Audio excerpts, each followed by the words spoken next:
பழைய ஏற்பாட்டில் மல்கியா தீர்க்க தரிசன புத்தகத்தை தொடர்ந்து கத்தோலிக்க வேதாகமத்தில் இணை திருமுறை என்று ஒரு பகுதி சேர்க்கப்பட்டிருக்கும். ஆனால் அதே பகுதி மற்ற சபையாருடைய வேத புத்தகங்களில் சேர்க்கப்பட்டிருப்பது இல்லை. இதை குறித்து கத்தோலிக்க நண்பர்கள் வேதத்தின் ஒரு பகுதியையே புராட்டஸ்டண்டுகள் நீக்கிவிட்டார்கள் என்று குறை கூறுவது உண்டு. ஆனால் இதே குற்றச்சாட்டை கத்தோலிக்க அறிஞர்கள் பலர் முன்வைப்பது இல்லை என்பதையும் நாம் இங்கே சொல்லியாக வேண்டியது இருக்கிறது. இந்த வேத பகுதிகளை ஏன் புராட்டஸ்டன்ட் சபையார் ஏற்றுக்கொள்ளவில்லை என்பதை குறித்து ஏற்கனவே ஒரு வீடியோ நாம் வெளியிட்டிருக்கிறோம். அதை பார்க்காதவர்கள் அதையும் பார்த்து விடுங்கள். சரி, இந்த பதிவில் ரோமன் கத்தோலிக்க வேதாகமத்தில் மல்கி அவருக்கு அடுத்து வரக்கூடிய தோபித்து என்கிறதான ஒரு நூலை நான் வாசித்து அந்த நூல் என்ன சொல்லுகிறது, அந்த நூலை பற்றி என்னுடைய கருத்து என்ன என்பதுதான் இங்கே நாம் பேசக்கூடியதான ஒரு விஷயமாக இருக்கும். இந்த தோபித்தை குறித்து ஒரு அறிஞர் விதமாக கூறுகிறார். தோபித்து கிமு 2ஆம் நூற்றாண்டின் துவக்கத்தில் வந்த ஒரு சிறிய நாவல். பரிசேய நம்பிக்கையில் தீவிர தன்மையுடன் இந்த புத்தகம் பிரமாணத்தை கடைபிடிப்பது, சுத்தமான உணவை உண்பது, சுத்திகரிப்பு, தான தர்மம், உபவாசம் மற்றும் ஜெபம் போன்றவைகளை முக்கியப்படுத்துகிறது. அதே வேளையில் தான தர்மம் செய்வது பாவத்திற்கான பரிகாரத்தை செய்கிறது என்கிற வாக்கியம் தெளிவாக வேதத்திற்கு முரணானது என்கிறார் இந்த அறிஞர். இப்போ புஸ்தகத்தினுடைய கதை என்ன? தான தர்மங்களிலும் கடவுளுடைய வழிகளிலும் சிறந்து விளங்கிய தோபித்து என்கிற ஒரு நபர் திடீரென்று வாழ்க்கையில் தனக்கு ஏற்பட்ட சோதனைகளினால் மனம் உடைந்தவராய் தன்னுடைய வாழ்வை எடுத்துக்கொள்ள வேண்டும், தான் மரித்து போக வேண்டும் என்று இறைவனிடம் வேண்டுகிறார்.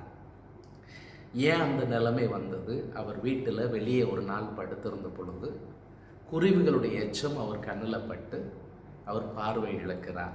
தன்னுடைய மனைவியோடு ஏற்படுகிற ஒரு சிறிய வாய் தகராறில் தன்னுடைய மனைவி அவரை எதிர்த்து தேவனை தூஷணம் செய்கிற மாதிரியான விஷயங்களில் சில காரியங்களில் ஈடுபடுகிறார்.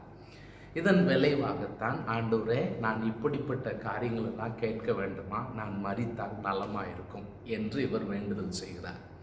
இதே நாளில் இவரை போலவே சற்று தூரத்தில் இன்னொரு பெண்மணி, சாரா என்கிறதான ஒரு பெண்மணி, தன்னுடைய வாழ்க்கையின் துயரத்தை நினைத்து அவர்களும் தன்னைத்தானே தூக்கிலிட்டு மாய்த்து கொள்ள வேண்டும் என்று விரும்புகிறார். ஆனால் அதே நேரத்தில் நான் இவ்விதமான ஒரு முடிவை எடுத்தால் என்னுடைய தாய் தகப்பனுடைய பெயருக்கு இன்னும் இகழ்ச்சி ஏற்படுமே என்கிற ஒரு எண்ணத்தோடு கடவுளிடத்தில் வேண்டுகிறார், மன்றாடுகிறார். மன்றாடி, கடவுளே, நான் மரிக்காமல் இருப்பது உமக்கு சித்தமானால் என் மேலே இருக்கக்கூடிய இந்த துயரை, இந்த இகழ் பெயரை நீக்கிவிடும். என்ன இகழ்ச்சி அவளுக்கு இருந்தது? 7 நபர்களை அவள் விவாகம் செய்தாள். அவர்கள் கூடி வரக்கூடிய சூழலில் இவளில் இருந்ததான ஒரு அசுத்த ஆவியானது அந்த ஆண்களை கொன்று போட்டது. ஆகவே அதை குறித்து ஒரு பெண் இவளை இகழ்ந்து பேசியதுதான் இவளும் தன்னுடைய வாழ்வை மாய்த்து கொள்ள வேண்டும் என்கிற ஒரு முடிவுக்கு வந்தது. இப்போ தோபித்திற்கு ஒரே மகன் தான் இருக்கிறார். அதே மாதிரி இந்த சாராவுக்கும் வேறு சகோதர சகோதரிகள் இல்லை. காரியங்கள் இப்படி இருக்கும்போ இப்போ தோபித்து சொல்றாரு தன்னுடைய மகனை அழைத்து, அப்பா, நான் இந்த ஒரு இடத்துல என் நண்பர் ஒருவரிடத்துல இவ்வளவு வெள்ளி பணம் கொடுத்து வச்சிருக்கிறேன், நீ அதை போய் வாங்கிட்டு வா, உன்னோடு கூட போகிறதுக்கு நம்பகமான ஒரு இளைஞரை உன்னோடு அழைத்து கொண்டு போ. உடனே இவர் தொபியா வெளியே போய் ஒரு இளைஞரை தேடுகிற பொழுது அங்கே ரஃபேல் என்கிறதான ஒரு தேவதூதனை, அதாவது பழைய ஏற்பாட்டிலோ புதிய ஏற்பாட்டிலோ இந்த ரஃபேல் என்கிறதான பெயர் வரவில்லை. இது தள்ளுபடி ஆகமத்தில் தான் வருகிறது. ரஃபேல் என்கிறதான அந்த தூதர் அவர் தன்னை ஒரு மனிதனாக, ஒரு இளைஞனாக அறிமுகம் செய்து, நான் உன்னோடு கூட வருகிறேன் என்கிறார். அப்போ இவங்க 2 பேருமா சேர்ந்து தகப்பனுடைய ஆசீர்வாதம் பெற்று அவர்கள் பிரயாணத்தை தொடர்றாங்க. போகிற வழியில் நீருக்குள்ளே ஒரு பெரிய மீன் தொபியா அவனுடைய காலை கவ்வி கொள்ளுகிறது. வழியில் துடிக்கிறார், உதவி கேட்கிறார். அப்போ அந்த கூட வந்த இளைஞன் தூதன் சொல்லுகிறார், அந்த மீனை நீ பிடிச்சிட்டு விட்டுறாங்க, பிடித்து அதை அறுத்து அதில் இருக்கக்கூடிய ஈரல், இதயம், பித்தப்பை இந்த 3 எடுத்து வச்சுக்கோ, குடலை தூர போட்டுரு என்று சொல்லுகிறார். சொல்லிட்டு இவை 3ம் மருந்தாக பயன்படும் அப்படிங்கிறார். அப்போ எப்படி மருந்தாக பயன்படும் கேட்கும் பொழுது, ஈரலையும் இதயத்தையும் நீ தூபத்தில் போட்டு எரிக்கும் பொழுது அதில் வரக்கூடிய மனம், துர்நாற்றம் தீய சக்திகளை விரட்டிவிடும். பிசாசு பிடிச்சிருந்துச்சுன்னா அவங்கள பிசாசு அவர்களை விட்டு நீங்கி போகும், திரும்ப அவர்களுக்குள் வராது. அந்த பித்தப்பையை எடுத்து அதை கண் பாதிக்கப்பட்டிருக்கிறவருடைய கண்களில் தேய்த்தா அவர்களுக்கு கண் பார்வை தெரிந்துவிடும் அப்படின்னு சொல்கிறார். இது போகிற வழியிலேயே பணமுடிப்பை பெறுவதற்கு முன்னால் ரஃபேல் இந்த தொபியாவை சாராளுடைய வீட்டிற்கு அழைத்து செல்லுகிறார். அங்கே அவர்கள் திருமணம் செய்வதற்கு தேவையான எல்லா விதமான காரியங்களையும் செய்கிறார். இப்போ ரபேல் இவரிடத்தில் ஏற்கனவே சொல்லுகிறார், ஆண்டவர் உங்கள் 2 பேரையும் ஒன்றாக இணைக்கும்படி உலக தோற்றத்துக்கு முன்னாலே தெரிந்து கொண்டார். ஆகவே நீங்கள் கூடி வர்றதுக்கு முன்னால் நான் சொன்ன மாதிரி மீனின் இதயம் மற்றும் ஈரலை எடுத்து தூபத்தில் போட்டுவிடு, அந்த அசுத்தாவி ஓடிவிடும். அதோடு கூட நீங்கள் இருவரும் இணைந்து ஆண்டவருடைய ஆசீர்வாதத்திற்காக மன்றாடுங்கள், ஆண்டவர் உங்களை ஆசீர்வதிப்பார் என்று சொல்லுகிறார். ஆகவே அவர்கள் திருமணமாகி அப்படி கூடி வரக்கூடிய நாளில் இதை தொபியா செய்கிறார். அந்த ஆவி இந்த பெண்ணை விட்டு புறப்பட்டு எகிப்திற்கு ஓடுகிறது. அங்கே இந்த ரஃபேல் அந்த ஆவியை கெட்டி போடுகிறார், விலங்கிட்டு கெட்டி போடுகிறார். இப்போ இந்த ராத்திரி வேளையில் இது நடந்துட்டு இருக்கும்போது சாராவுடைய தகப்பன் தன்னுடைய வேலைக்காரர்களை அழைச்சி சொல்கிறாங்க, எப்படியும் இவனு செத்து போவான், அது நமக்கு உறுதியாக தெரியும். அதனால் வெளியே மற்றவங்க இதை கேள்விப்பட்டால் இன்னும் நமக்கு அவமானம். அதனால் நீங்கள் போய் ஒரு சவக்குழியை தோண்டுங்க. அவர்கள் தோண்டிட்டாங்க. இப்போ ஒரு வேலைக்காரியை அனுப்பி, அம்மா நீ போய் அவன் உயிரோடு இருக்கானா செத்து போயிட்டானான்னு போய் பாரு அப்படின்னு சொன்னால் மணவரைகளில் போய் பார்க்குறாங்க. இந்த 2 பேரும் நன்றாக உறங்கி கொண்டிருக்கிறார்கள். வெளியே வந்து சொன்ன உடனே இவர்கள் ஆனந்த களிப்பினால் துள்ளி குதிக்கிறார்கள். குதிச்சுட்டு சொல்கிறாங்க, யாருக்கும் தெரியாமல் போய் நீங்கள் தோண்டி வச்சுருந்த குழியை மூடிருங்க. மூடிட்டாங்க. இப்போ பெரிய விழா எடுக்கிறார்கள். கிட்டத்தட்ட 14 நாட்களுக்கு மேலே அந்த மகன் அங்கே இருந்து தன்னுடைய மனைவியோடு கூட தன்னுடைய இன்லாஸுடைய வீட்டில் நேரம் செலவழிக்கிறார். அப்புறம் சொல்கிறாரு, என்னுடைய தாய் தகப்பன் என்னுடைய வருகைக்காக ஏங்கி காத்திருப்பார்கள், நான் திரும்பி போக வேண்டும். இதற்கு இடையில் ரஃபேல் போய் அந்த பணமுடிப்பை வாங்கி திரும்ப இங்கே வந்து இவர்களுடைய இந்த திருமணத்தில் கலந்து கொண்டு இவர்களை இந்த பெரியவர்களெலாம் வாழ்த்தி அந்த 14 நாட்கள் முடிந்த பின்பு இவங்க திரும்ப வீட்டுக்கு வராங்க. வீட்டுக்கு வந்த பொழுது ரஃபேல் சொல்லுகிறார், நீ அந்த பித்தப்பையை எடுத்து அப்பாவுடைய கண்களில் நீ அதை போட்டு விடு, அவருடைய கண் பார்வை தெரிஞ்சிடும். கண் பார்வை அவருக்கு தெரிகிறது. ரொம்ப சந்தோஷமாக இவர்கள் எல்லாம் ஒன்றாக இருக்கிறார்கள். இப்போ தொபியாட்ட சொல்கிறாரு, உன்னை கூட்டிட்டு போன இந்த இளைஞன் அவனுக்கு எவ்வளோ காசு கொடுத்தாலும் தாகும், அதனால் நமக்கு கிடைச்சிருக்கிற இந்த இவ்வளோ பெரிய பொக்கிஷத்தின் ஒரு பாதியை நம்ம அவனுக்கு கொடுத்துடலாம்னு சொல்லும் பொழுது அவனை அழைத்து, அப்பா நான் அவங்க கொண்டு வந்தவருடைய பாதியை வாங்கிக்கோன்னு சொல்லும் பொழுது, நீங்கள் கடவுளை மகிமைப்படுத்துங்க, நான் வான தூதர்களில் கடவுளுக்கு முன்பதாக நிற்கிற 7 பிரதான தூதர்களில் நானும் ஒருவன், உங்களுக்கு உதவி செய்யும்படியாக நான் வந்தேன் அப்படின்னு சொல்லிட்டு அவர் மறைஞ்சு போயிடுறாரு. அதுக்கப்புறம் தோபித்து நல்ல முதிர் வயதோடு மரிக்கிறார். அவருடைய தாயார் தொபியாவுடைய தாயார் மரிக்கிறார். அவருடைய மரணத்திற்கு பின்பு சாராவுடைய இல்லத்திற்கு இவர் டிரான்ஸ்ஃபர் ஆகிறாரு. அங்கேயும் அந்த பெற்றோர் 2 பேருடைய நல்ல அடக்கத்தை இவர் செய்து அந்த பகுதியில் இருக்கிற மக்களுக்கு மத்தியில் ஒரு ஒரு பெயர் பெற்ற மனிதனாக வாழ்ந்து அவர் மரிக்கிறார். அவருடைய மரண தருவாயில் நினிவேக்கு ஆண்டோர் செய்கிறதான நியாய தீர்ப்பை கேட்டு அகமகிழ்கிறார் அப்படிங்கிற வரிகளோடு கூட இந்த புஸ்தகம் நிறைவு பெறுகிறது. சரி, இப்போ இந்த புஸ்தகத்தை குறித்த என்னுடைய மதிப்பீடு என்ன?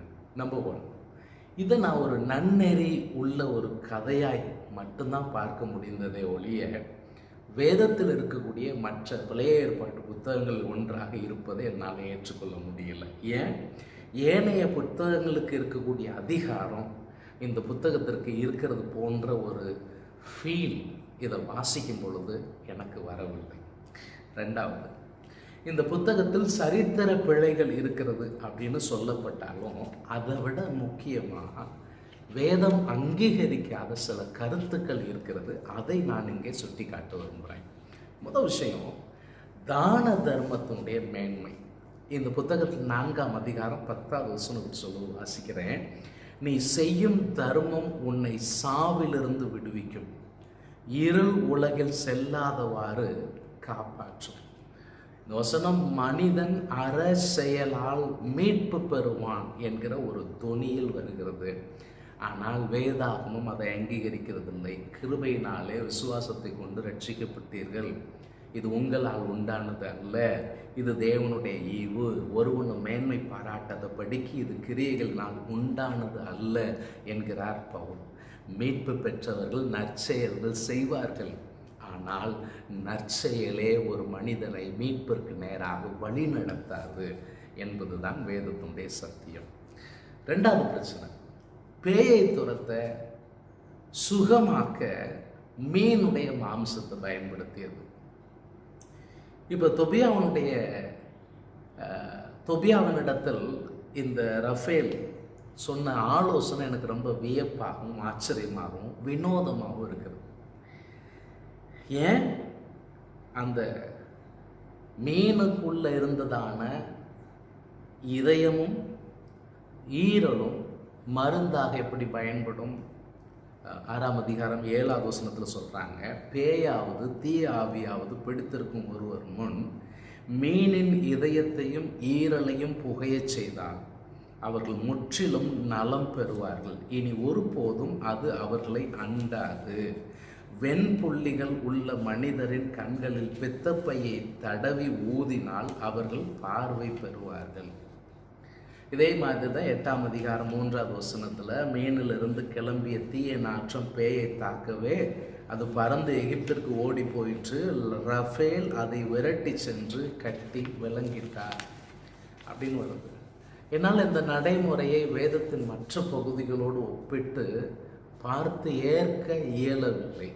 பழைய ஏற்பாட்டில் சவுல் தீய ஆவியினால் வருத்தப்படுகிற பொழுது சவுலோடு இருந்ததான மற்ற ஆலோசகர்கள் சொன்னாங்க, ஐயா நாங்கள் உங்களுக்காக சுரமண்டலம் வாசிக்கிற ஒரு பையனை நாங்கள் தேடி கண்டுபிடிக்கிறோம், அவன் சுரமண்டலம் வாசிக்கும் பொழுது நீங்கள் இந்த ஆவியிலிருந்து நீங்கி சுகம் பெறுவீர்கள் அப்படின்னு அவர்கள் சொல்லுகிறார்கள். தாவீதை கண்டுபிடிக்கிறார்கள், தாவீது அதை செஞ்சாங்க. ஆனால் வேறு எங்கேயுமே இது மாதிரி பிசாசு பாதிக்கப்பட்டவர்களை விடுவிக்கிறதாக நம்ம வசனத்தில் வாசிக்க முடியும். புதிய ஏற்பாட்டில் கூட இயேசு அநேகம் பிசாசுகளை துரத்தினார், நம்முடைய வாயின் வார்த்தையினால் அதிகாரத்தோடு துரத்தினதாகத்தான் நம்ம வாசிக்கிறோம். பிசாசு பிடித்தவர்களை சுகமாக்க மீனுடைய இருதயத்தையோ ஈரலையோ புகையை செய்து சுகம் அவர்களுக்கு கிடைத்ததா என்று சொல்லுகிறது எனக்கு புதிய ஏற்பாட்டிலே பழைய ஏற்பாட்டிலையோ வாசிக்கிறதற்கு என்னால் முடியவில்லை. சரி, இதே மாதிரி தோபித்தினுடைய பார்வை அடையக்கூடிய முறையும் எனக்கு ரொம்ப கேள்விக்குரியதாக இருக்கிறது. அவருடைய கண்களில் மீனின் பையை தேய்த்துவிடும், அது அவருடைய கண்களில் உள்ள வெண்புள்ளிகள் சுருங்கி உறிந்து விட செய்யும், உன் தந்தை பார்வை பெற்று ஒளியை காண்பார் அப்படிங்கிறத ரஃபேல் சொல்கிறார். இந்த மருத்துவ முறையும் எனக்கு ரொம்ப வினோதமாக இருக்கிறது. எந்த ரோமன் கத்தோலிக்கரும் இது போன்ற மருத்துவ முறைகளை கண் பார்வை தெரியாதவர்களுக்கும் பிசாசு பிடித்தவர்களுக்கும் இன்று பயன்படுத்துகிறார்களா என்பது எனக்கு தெரியலை. உங்களுக்கு தெரிஞ்சுன்னா நீங்கள் கமெண்ட்டில் தெரியப்படுத்துங்க. இயேசு கிறிஸ்து புதிய ஏற்பாட்டில் பல்வேறு நபர்களை குருடர்களை சுகமாக்கி இருக்கிறார். ஒரே ஒரு விசை தம்முடைய எச்சலை உமிழ்ந்து அதில் ஒரு சிறிய அளவு சேற்றை உண்டாக்கி அதை ஒரு மனிதனுடைய பிறவி குருடனுடைய கண்களில் பூசி அவனை போய் சீலோவாம் குளத்தில் போய் கழுவு என்று சொல்லுகிறார். அவன் கழுவுகிறான், சுகமாகிறான். இவனை அனுப்புனதுக்கு ரீசனே வேறு.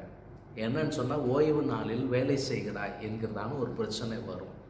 அதை முன்னறிந்து தான் அவர் அதை செய்கிறார். பகல் இருக்கும் வரைக்கும் நான் கிரியை செய்ய வேண்டும் என்பது தான் ஆண்டவருடைய வார்த்தை. அதை தவிர்த்து பார்வையில் அந்த பவுலுக்காக அனனியா ஜெபிக்க போகிறார். அப்போ அவர் மேலே கை வைத்து ஜெபிக்கும் பொழுது அவனில் இருந்த அந்த சிதல்கள் தானாக விழுந்ததாகத்தான் நம்ம வாசிக்கிறோம்.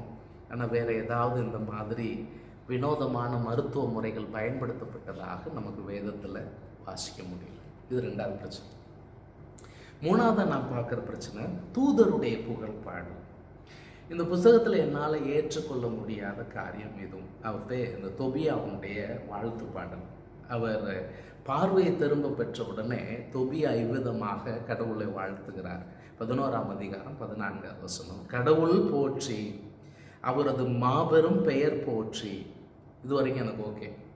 அவருடைய தூய வான தூதர் அனைவரும் போற்றி. மறுபடியும் அவருடைய மாபெரும் பெயர் நம்மை பாதுகாப்பதாக. எல்லா வானதூதரும் என்றென்றும் போற்றி. வேதத்தில் எந்த பகுதியிலும் தேவதூதர்களை மனிதர்கள் வணங்கியதாக நாம் வாசிக்க முடிகிறதில்லை. அவர்கள் தங்களை வணக்கத்திற்குரியவர்கள் என்கிற நிலைக்கு உயர்த்தியதும் இல்லை. ஒருவேளை அவர்கள் சொல்லப்படுகிற செய்தியை விசுவாசிக்கலைன்னா அதை கடிந்து கொண்டார்களே ஒழிய தங்களை வணங்குவதை அவர்கள் அனுமதிக்கவில்லை. அப்படி வணங்கிய பொழுது இதை செய்யாத படிப்பார். நானும் உன்னை போல ஒரு ஊழியக்காரன், தேவனை தொழுதுகொள் என்று சொன்னது தான் நம்ம வாசிக்க முடிகிறது. இதோடு கூட ரஃபேல் சொல்லக்கூடிய இன்னொரு விஷயம், தன்னை வெளிப்படுத்தும் போது ரஃபேல் சொன்ன செய்தி அதுவும் என்னால் ஏற்றுக்கொள்ள முடியல. 12ஆம் அதிகாரம் 12ஆம் வசனம்.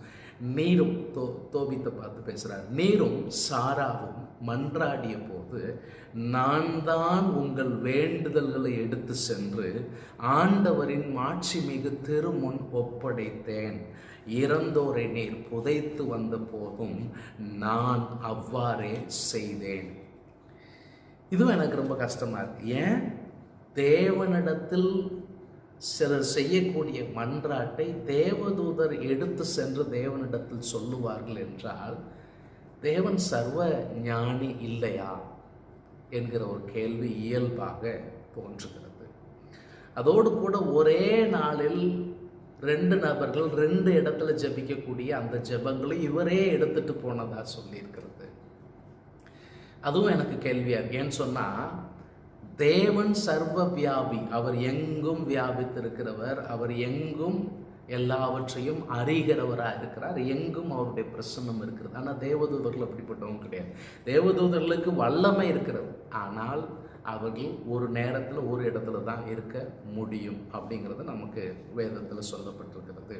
இப்போ புதிய ஏற்பாட்டில் கூட இந்த வெளிப்படுத்தின விசேஷத்தில் ஜெபம் தூபமாக கொடுக்கப்பட்டது ஒரு தூதனுக்குன்னு சொல்லியிருக்கு. அங்கேயும் நீங்கள் பார்த்தீங்கன்னா அது கொடுக்கப்பட்டது.